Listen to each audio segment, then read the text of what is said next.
या देवी सर्वभूतेषु या देवी सर्वभूतेषु शक्तिरूपेण संस्थिता शक्तिरूपेण संस्थिता नमस्तस्यै नमस्तस्यै नमस्तस्यै नमस्तस्यै नमस्तस्यै नमो नमः नमस्तस्यै नमो नमः.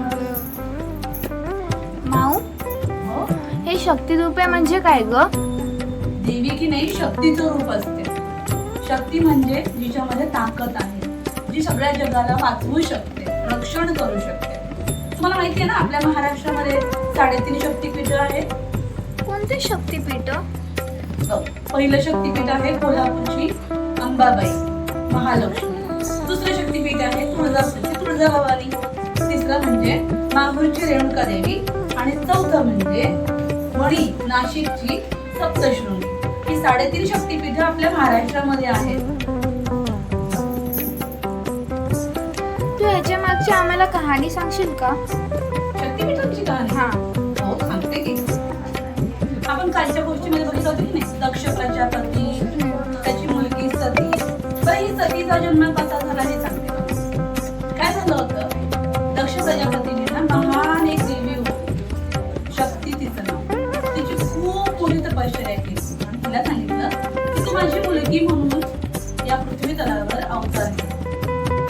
शक्ती देवीने त्याची ती इच्छा पूर्ण करायचं वचन दिलं. आणि तिने काय सांगितलं, मी तुझ्या घरी मुलगी म्हणून जन्म घेईन, पण जर का तू माझा अनादर केलास तर मात्र मी माझं शरीर सोडून जाईन. आणि त्याच वेळेला तिने हे पण सांगितलं की मी माझं शरीर सोडल्यानंतर दुसऱ्या पित्याच्या घरी मी पुनर्जन्म घेईन आणि माझा विवाह हा फक्त भगवान शंकरांशीच होऊ शकतो. दक्ष प्रजापती त्या गोष्टीला मान्य झाला.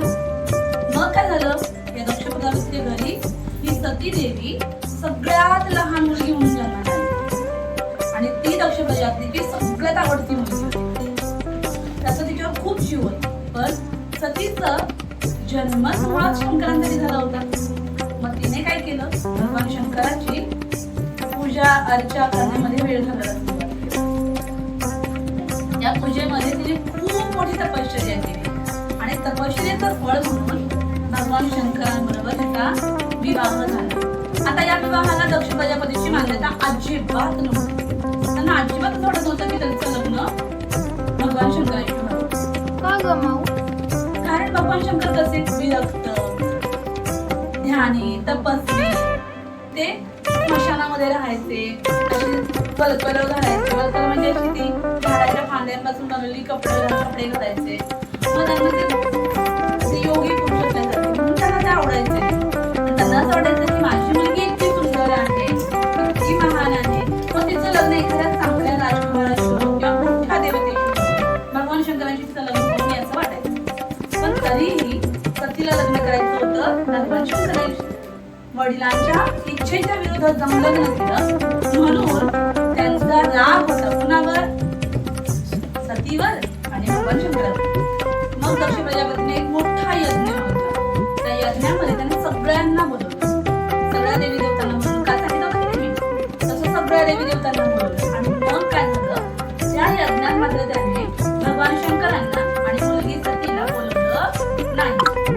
सतीला काय वाटलं, मला कशाला आमंत्रण हवं, तिथं माझ्या बाबांच्या घरचीच पूजा आहे, यज्ञ आहे, तर मला कोणाचं आमंत्रणाची गरज नाही. म्हणून ती निघाली. पण भगवान शंकरांना थोडीफार कल्पना होती की तिथे जाऊन काहीतरी विचित्र घडू शकतं, माझ्या सतीचा अपमान होऊ शकतो, तिला वाईट वाटेल असं काही घडू शकतं. म्हणून त्यांनी तिला थांबवायचा प्रयत्न केला. पण ती मानली का, तिथून निघाली यज्ञामध्ये आली.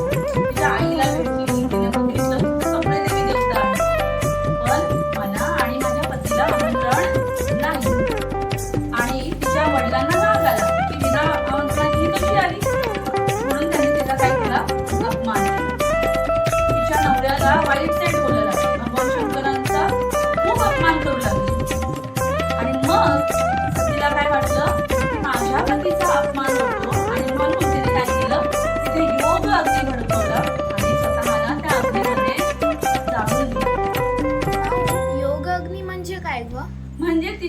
तपश्चर्याचं जे बल होतं की नाही, ताकद होती, त्याच्यामुळे तिच्या शरीरामध्ये एक योग शक्ती निर्माण झाली होती आणि त्या शक्तीच्या आवाहनाने तिने स्वतःला भस्म केलं.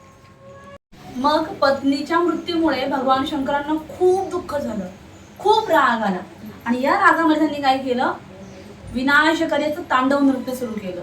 आणि या तांडव नृत्याच्या दरम्यानच त्यांनी 2 उग्र देवतांचं निर्माण केलं, वीरभद्र आणि भद्रकाली. ठीक आहे. या उग्र देवता म्हणजे काय, खूप रागीट अशा देवता निर्माण केल्या. या 2 देवतांनी त्या यज्ञाच्या ठिकाणी जाऊन खूप मोठा हाहाकार माजवला आणि मग त्याच्यातल्या वीरभद्राने काय केलं, या दक्ष प्रजापतीचा शिरच्छेद केला. शिरच्छेद म्हणजे काय ग माऊ? शिरच्छेद म्हणजे बघा, आजकाल आपण काय म्हणतो, हे आपलं शरीर असतं की नाही, शरीराचे 2 भाग असतात. एक असतं आपलं हेड आणि हा असतो आपला टॉर्सो पार्ट, बरोबर की नाही, बॉडीचा पार्ट. ह्या शरीराच्या पार्ट पासून मान वेगळी केली, म्हणजे शिर आणि धड वेगळं वेगळं केलं, तलवारीने कापून, त्याला म्हणतात शिरच्छेद. तर त्याने शिरच्छेद केला. मग भगवान शंकर त्या रात्री ते सर्व क्षमा झाले, त्यांनी सर्वांना क्षमा केली आणि तिथं जी काही लोक मेली होती, मृत्यू पडली होती, त्या सगळ्यांना पुन्हा जिवंत केलं. दक्ष प्रजापतीला सुद्धा जिवंत केलं, पण त्याला मग धडाच्यावरती शिर कशाचं लावायचं, तर बकरीचं शिळ लावलं. बकरीचं धडावं, त्या शरीर माणसाचं आणि डोकं बकरीचं, असा त्या दक्ष प्रजापतीला निर्माण केला. त्याला त्याचं आयुष्य जीवन परत दिलं, त्याचं राजेपद परत केलं. ओके. पण हे तांडव नृत्य करत असताना त्यांच्या हातामध्ये सतीदेवीचं शव होतं आणि त्या शवाचे तुकडे तुकडे व्हायला लागले. एक एक तुकडा एकेका ठिकाणी पडत गेला. असे त्यांच्या शरीराचे तुकडे जिथे जिथे पडले तिथं तिथं ही शक्तीपीठ निर्माण झाली. काही लोक म्हणतात की 51 शक्तीपीठ आहेत, काही म्हणतात 64 आहेत, काही म्हणतात 108 शक्तीपीठ आहेत. जिथे जिथे तिच्या शरीराचा एक एक तुकडा पडत गेला तिथं तिथे एक एक शक्तीपीठ निर्माण झाली. शिवाय त्यांच्या रक्ताचे जे थेंब गळाले त्याच्यामुळे बिंदुधाम अशी ही स्थानं, तीर्थक्षेत्र निर्माण झाली.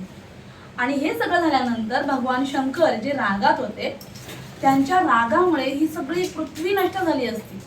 म्हणून मग सगळ्या देवी देवतांनी काय केलं, भगवान विष्णूंकडे गेले आणि त्यांना सांगितलं की तुम्हीच काहीतरी करा आणि भगवान शंकरांना शांत करा. आणि मग भगवान विष्णूंनी तिथे येऊन भगवान शंकरांना शांत केलं. अशी ही 51 शक्तीपीठांची कहाणी. आवडली ना? हो माऊ.